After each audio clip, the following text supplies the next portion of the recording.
Covina PD. Check this out. We are westbound on the 10 near the 5 in the Boyle Heights area. Let's see if this is going to be over now. Well, I guess it is. I think he didn't like that maybe that contact on his bumper. They actually tried to pit him earlier, westbound 10 in the West Coast or Balboa Park area. It was off the Francisquito off-ramp, so not the first time. You know, sometimes these smaller agencies tend to be more aggressive. They actually tried to hand this off to CHP, but CHP wasn't interested. It was just traffic violations. Might have run a red light. There was talk of no front plate and some other violations, but it's going to be a lot more than that now since it was also failure to yield. But all of a sudden now, we've got the westbound 10 lanes here near the 101 freeway in downtown, blocked off, weapons drawn. Suspect's door is open. Maybe up here, Pat and Rudabay.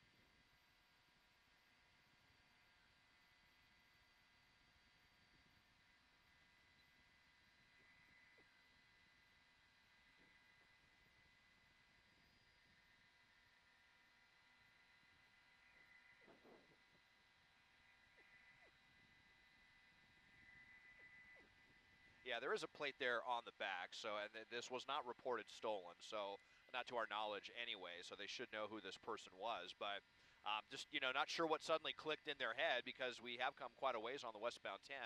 There were some slow speeds, and just as we got eyes on it, it was starting to pick up to about 80 miles an hour, but then they hit that traffic, and they tapped the bumper a couple of times, and now the suspect has decided to give up. So we're going to get these trees out of the way here.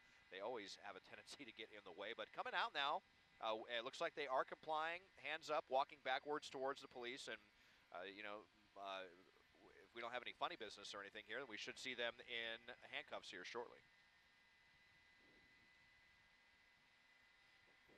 I don't believe so. I didn't see anyone in the passenger seat, so unless anyone is in the back, looks like this is a 3-row minivan here, but they are now getting down on the pavement, and they are getting into custody. So, you know, West Covina, again, that was multiple pit maneuvers attempted on the freeway here. Pretty crazy. It's very rare to see that, and they typically only do it in pretty slow speed. So they saw the traffic coming up here westbound 10 at the 5. That always kind of gets clogged up certainly on a Friday rush hour here. So the authorities took advantage of it. They didn't even have to do a full pit maneuver. They just kind of tapped the bumper a couple of times, although you can see some damage there to the bumper. That was from that first pit maneuver, we believe. So West Covina letting the suspect know that they mean business.